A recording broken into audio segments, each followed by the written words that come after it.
fellow babies, and welcome to the show that won the People's Choice News Award for our coverage of the rescue of the SS Minnow and her ill-fated crew. It's the 42 Show!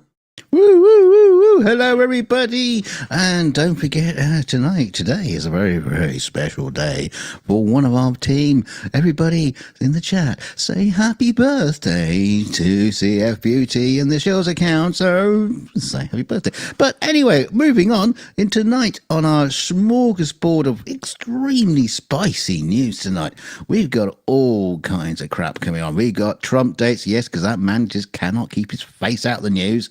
We got disasters in space. We got Musky. We got shitloads of stuff about AI, as always, and some stuff about robots.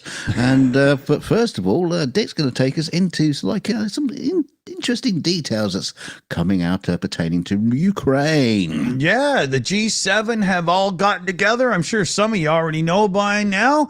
And the summit opened today. An agreement has already been reached on a U.S. proposal to back a 50 billion loan to Ukraine. It is sadly a loan, not just seized Russian assets, but and they're using the frozen Russian assets as collateral to back the loans.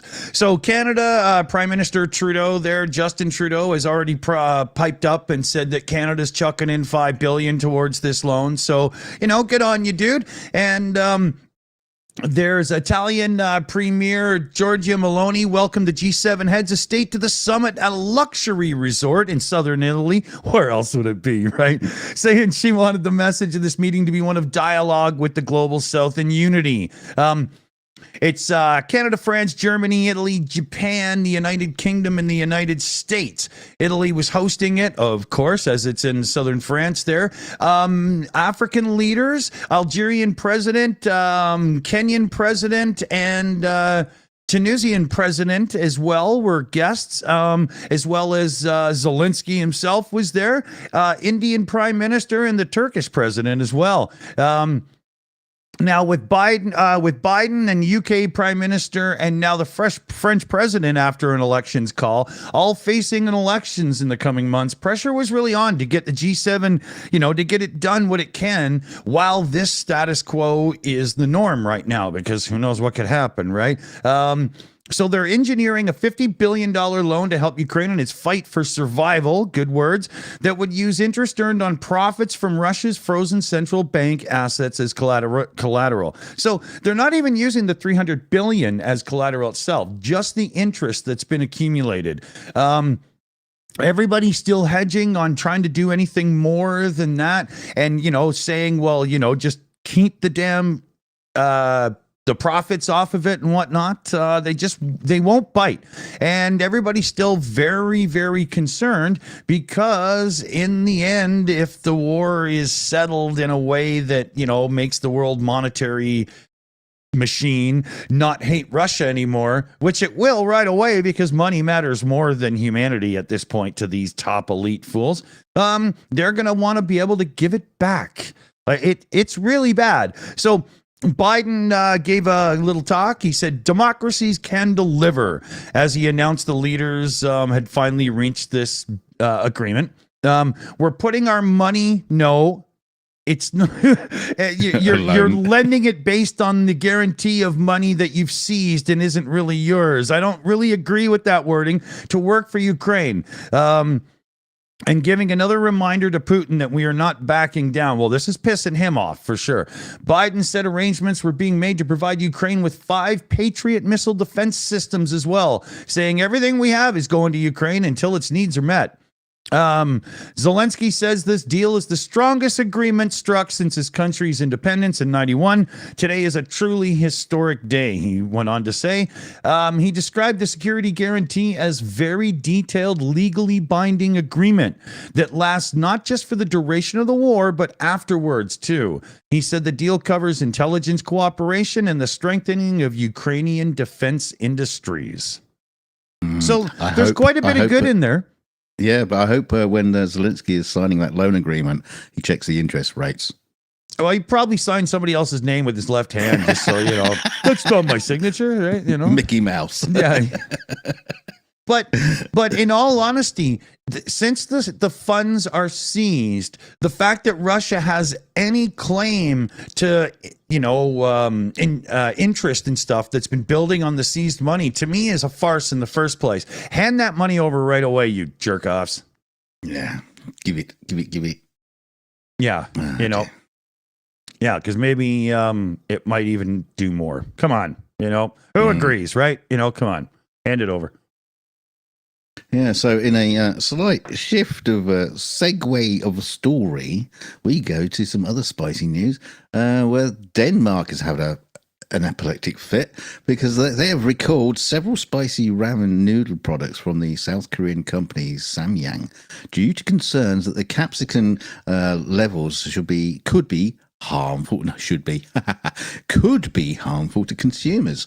Wow. The Danish veterinary, what the vets getting involved? The Danish Veterinary and Food Administration issued the recall and warned consumers to discard or return the products.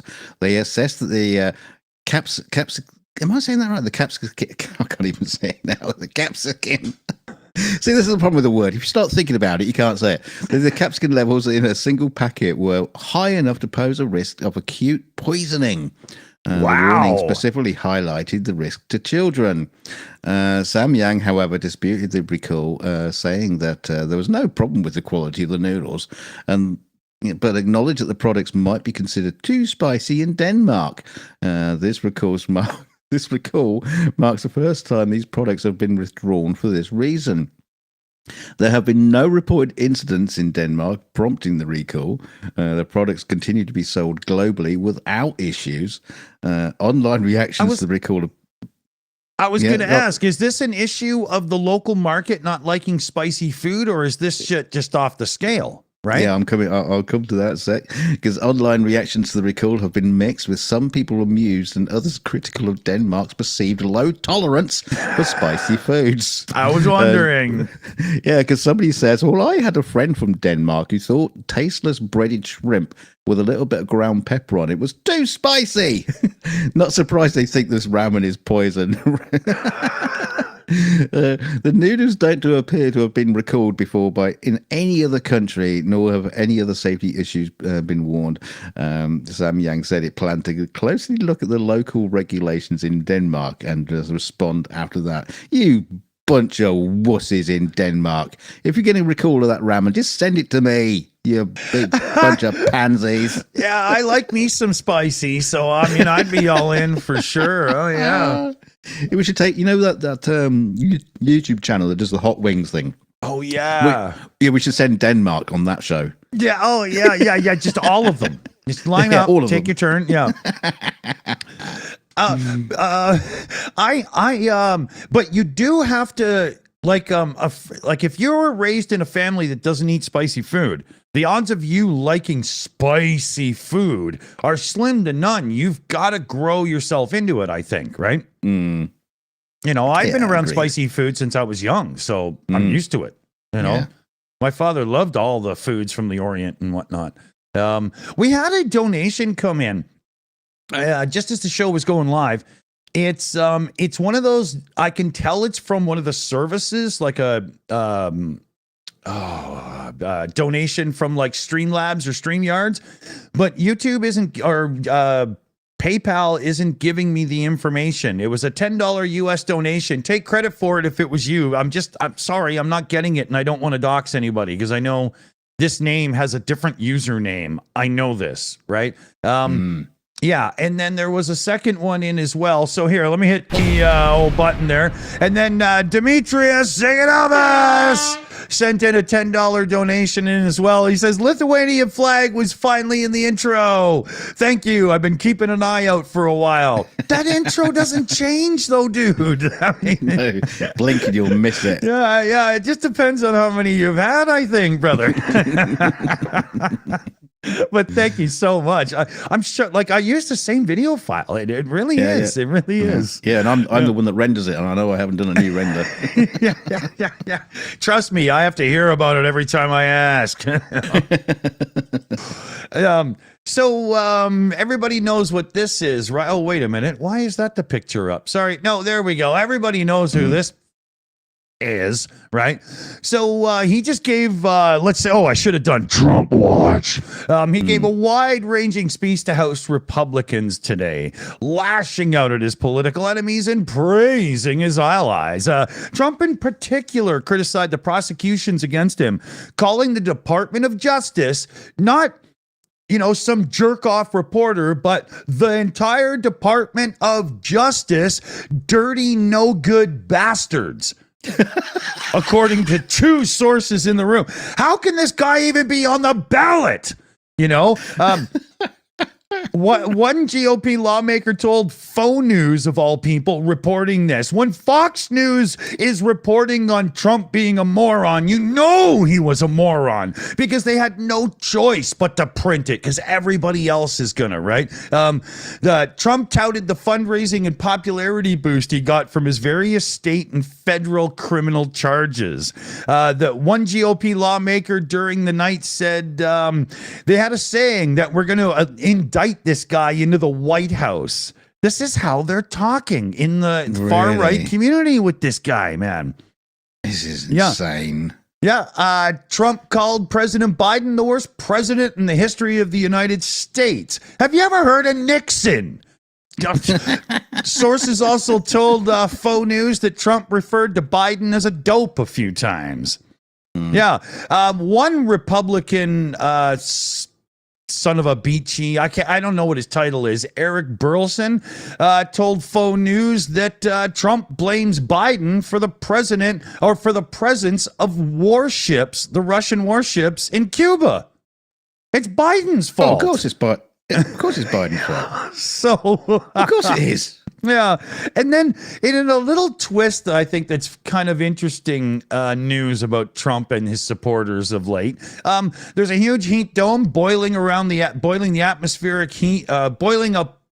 It's a boiling pot of atmospheric heat. I just pulled a dunk there. That's what I'm calling it today. And humidity sits over a region, right? So right now, the American Southwest has got this going on big time. So, and Trump's doing fundraisers and speeches and stuff. So 6 people. All the hot air. Yeah, he makes it even worse as soon as he opens his yapper, right?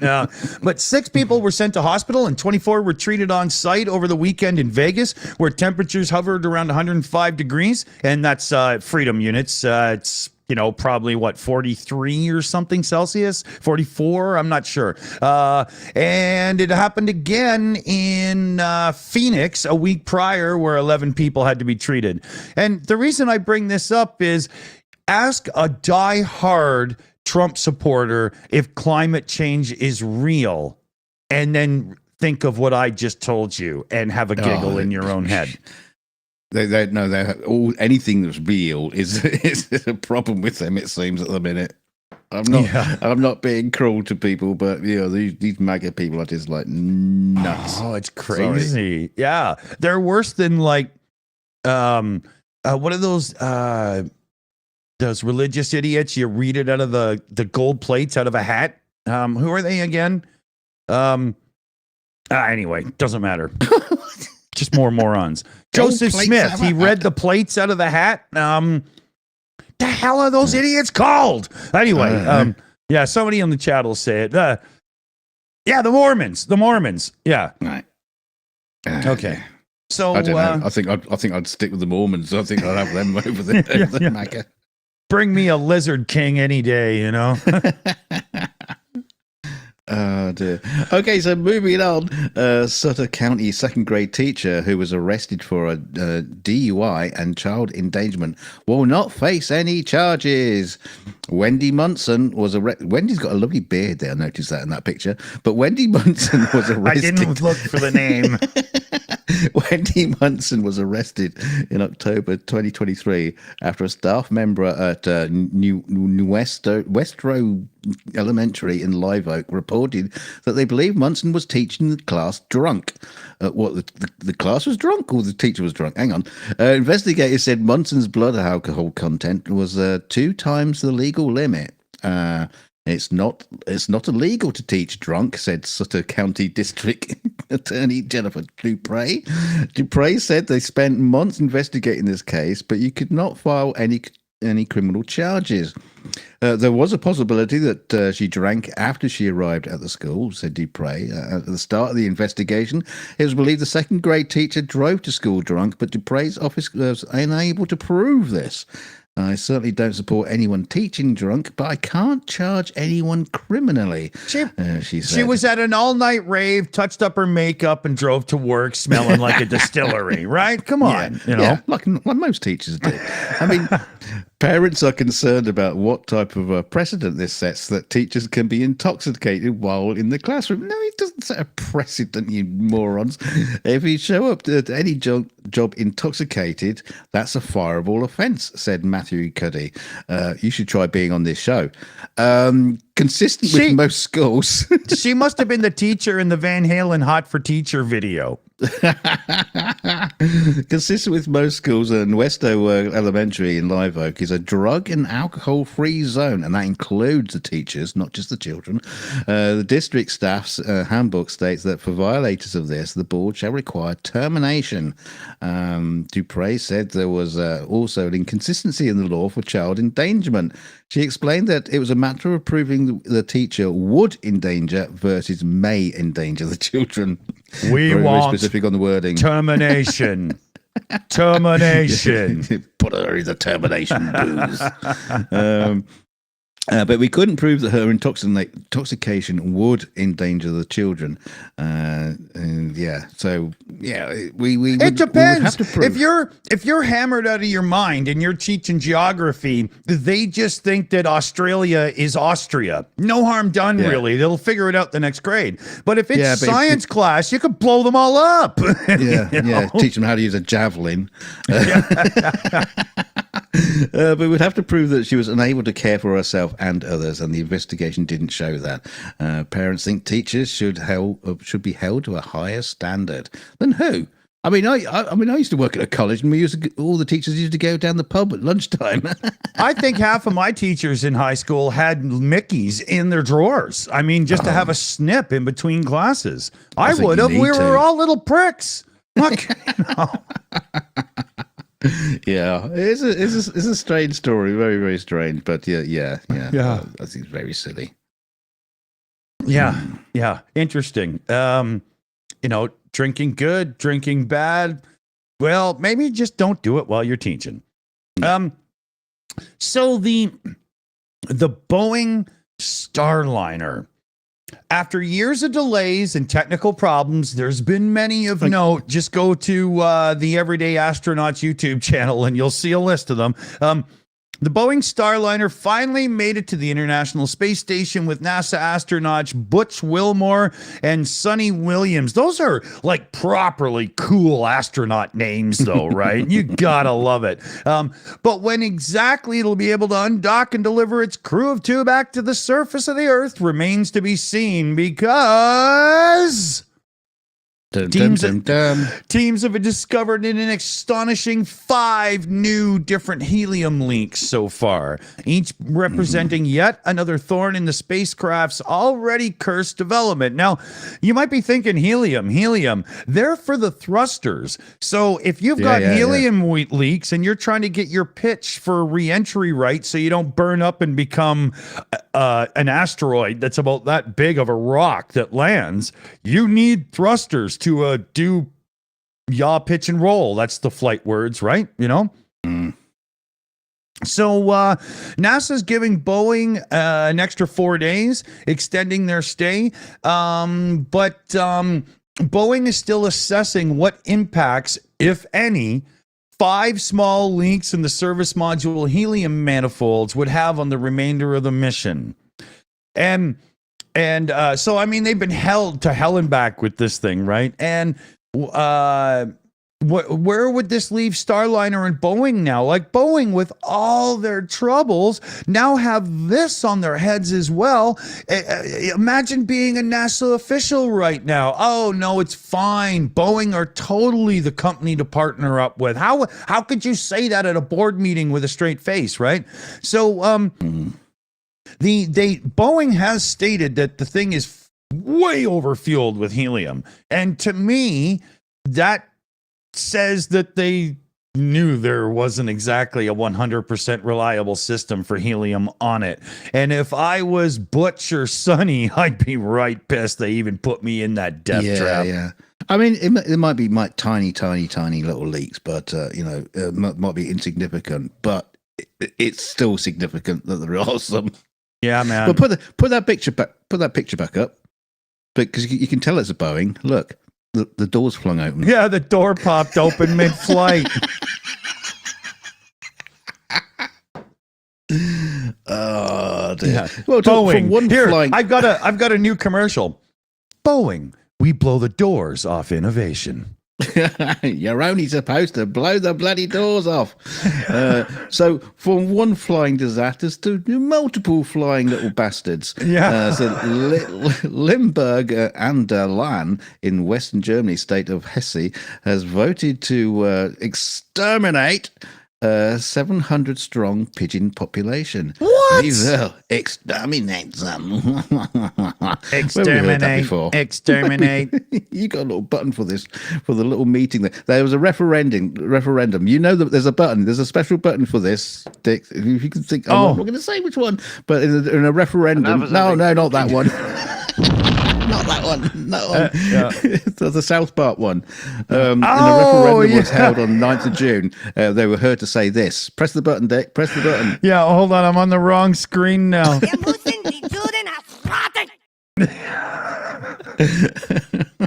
It's called the green room, all right? No, I know. I was meant to mention it earlier. Never mind. So a referendum was held on 9th of June, the same day as the country's EU election, after the city's council decided to kill the birds in November 2023 proved controversial. Yeah, kill them all. Just over 53% of the residents who voted on Sunday approved of the killing of the pigeons. Wow. Spiegel reports. Yeah. Today's result was unpredictable. Actually, let me do that properly. Today's result was unpredictable for us. The citizens made use of their right and decided that the animals should be reduced by a falconer. Oh, so they're going to bring another bird in to come in and deal with the birds. A bigger bird. That's not so bad, because I thought a whole whack of people were just going to go out mob style with guns. Well, the thing is, here you go. This is the method initially proposed by the council last year. Anyway, what happens is, more precisely, the falconer will lure the birds into a trap, hit them over the head with a wooden stick to stun them, then break their necks. So, who came up with this shit? What? Germans. They're good at this. We will line them up and march them in. No, just straight into an oven. Animal rights campaigners were horrified when the plan was announced. He says, "We live in 2023.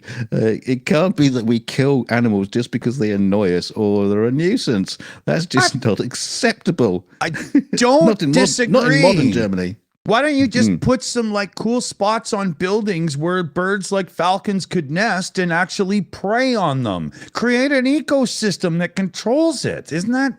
Well, there are some interesting solutions used. Let me skip to those.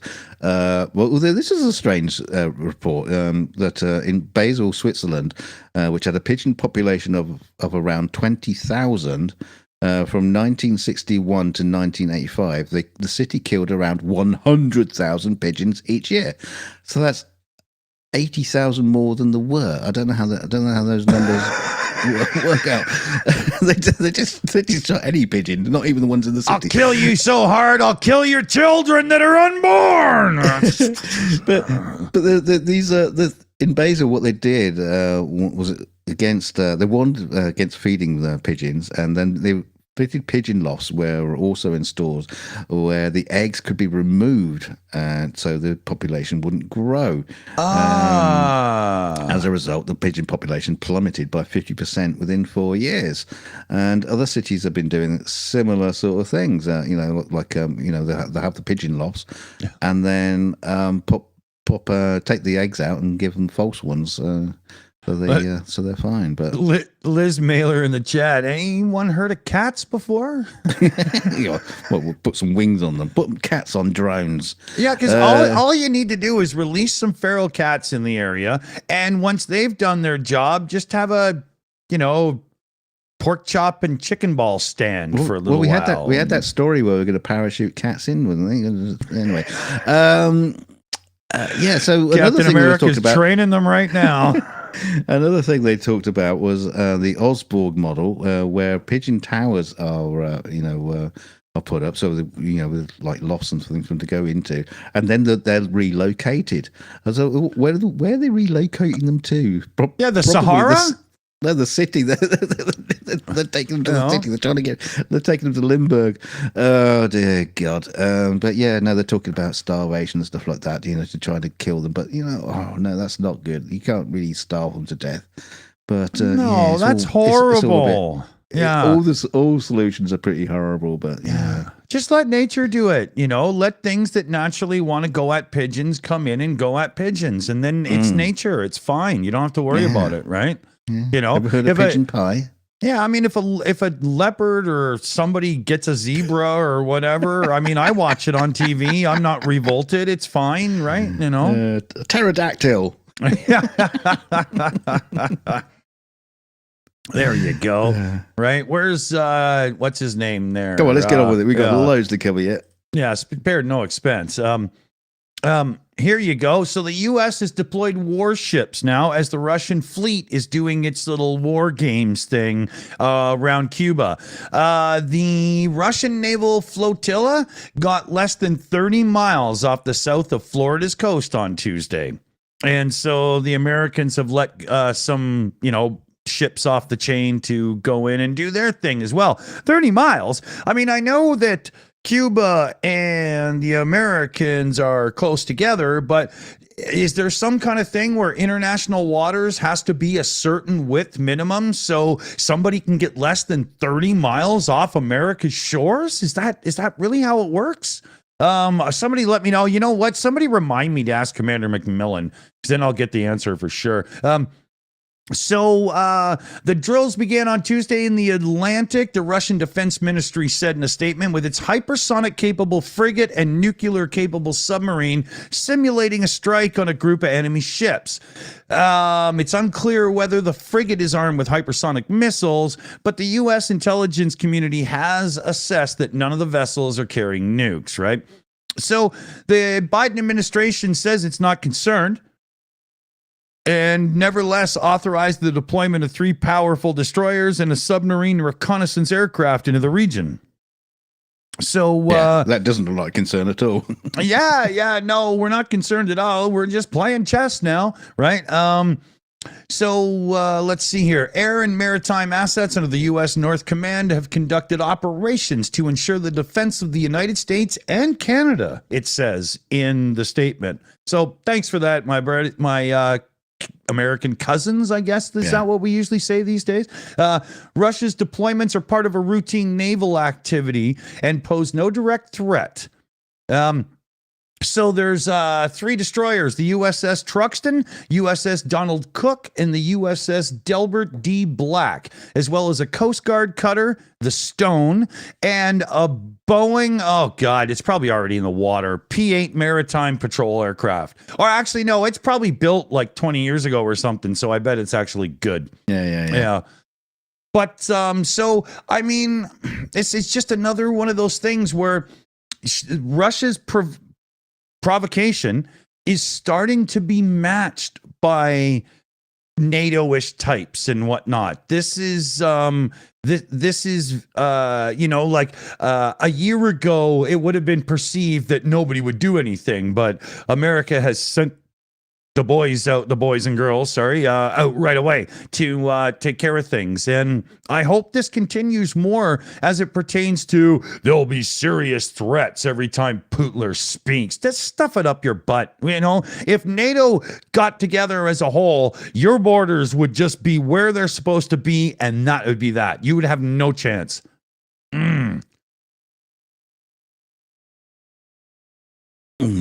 Sorry about that. Didn't waiting for me to respond. Right.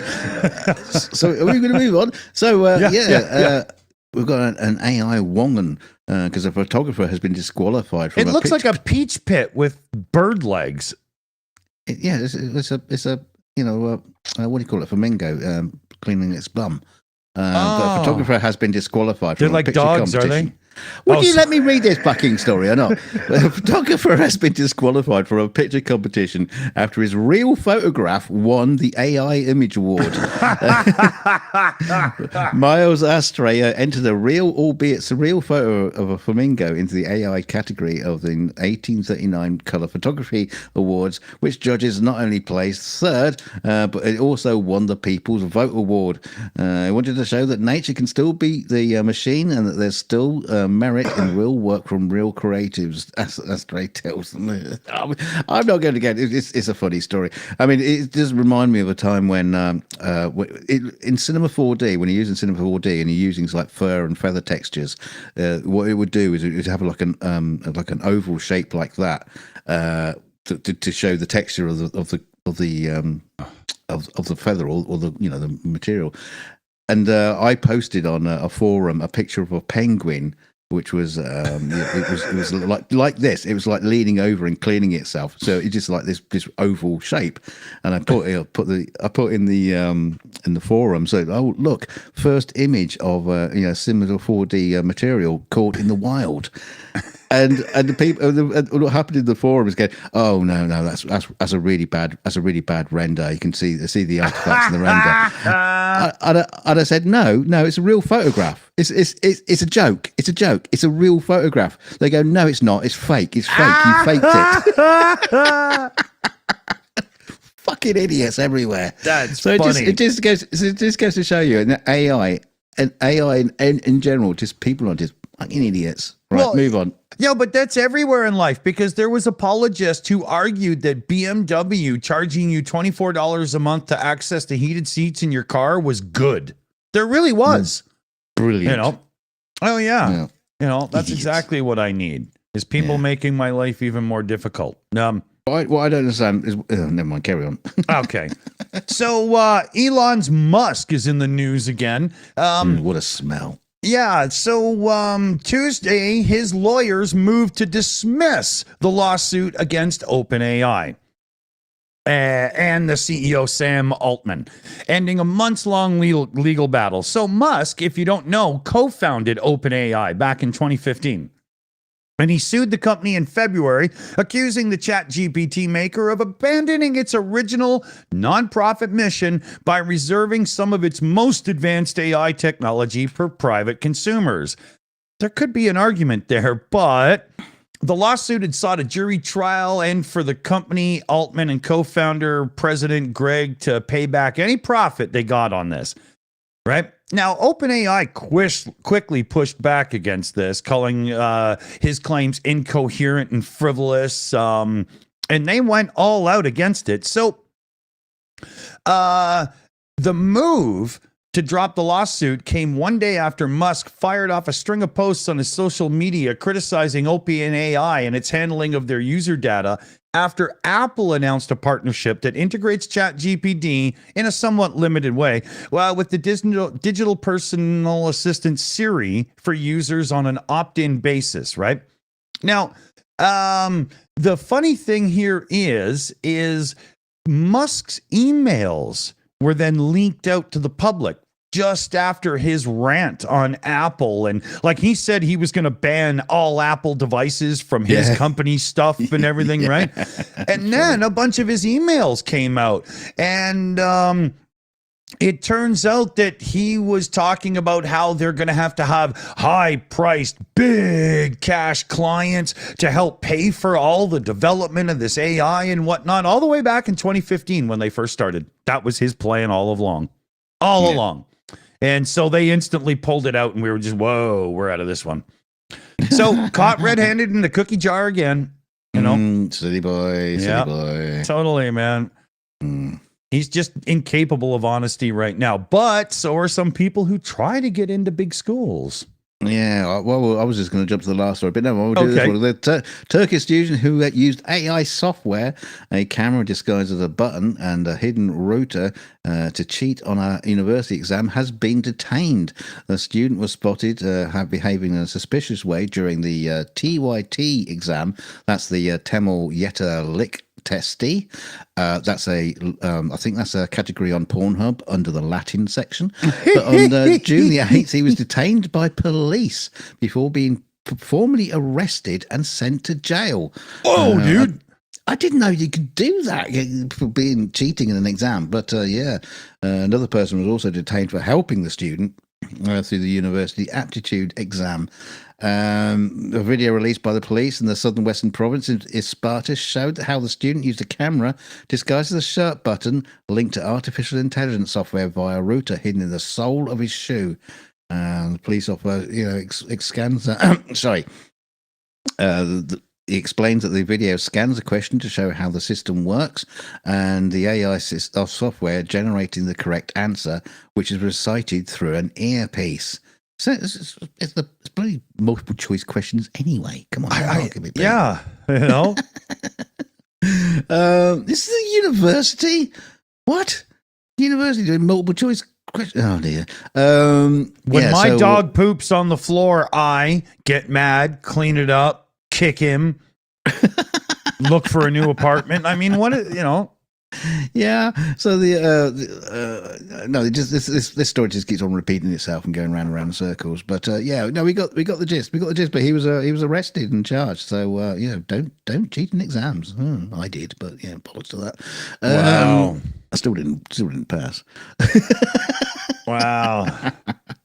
All right, we got 36 seconds.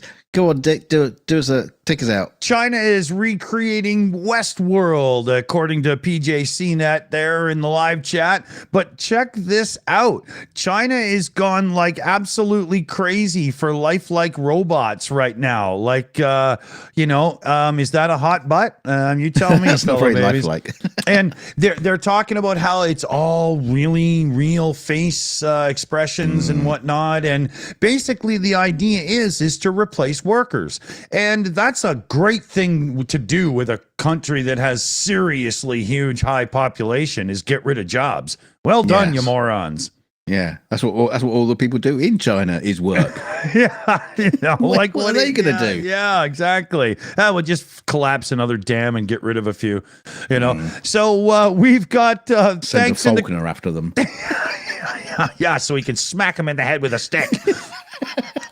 We got our thanks in the credits and everything, fellow babies. Thanks for joining us, everybody. See you tomorrow for a double shot with the 42 show and then some 42 minutes later as well. Oh, okay. Bye-bye, everybody. And a big thanks to our team today for doing everything that goes on in the background for us. We got CF Beauty, Annette there on the live chat doing everything for us, running the teams and stuff. We got PJ CNET, BME, Shayna Caldwell, Crazy Cat, and Leslie Bowe as well, newest member of the team. So thanks, everybody. Thank you everybody who does the donations and all the little memberships and super chats and all this lovely stuff like that. It helps keep the channel going. And don't forget to like the video on the way out. I'm going to do that right now. So bing, I've done that. You do the same. And don't forget to share us out. Tell you what you need to do. You need to make little t-shirts, the size of a pigeon, and put them on pigeons. The t-shirt says I'm with the Shills. So nobody's going to club them. Well, maybe they will. I don't know. It might not work, but at least I want to see dead t-shirts all over the floor. That was a terrible idea. Let's just get the fuck out of here. We'll see you tomorrow. Be there or be square, fellow babies. Good night. Good night, everybody. Stay chilly.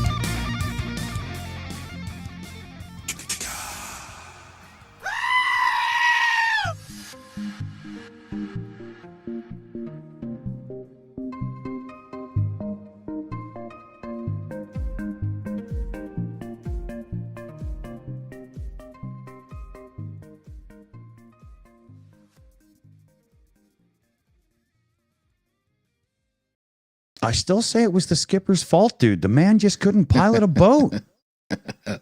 That's going to be my worst idea of a share of Shills.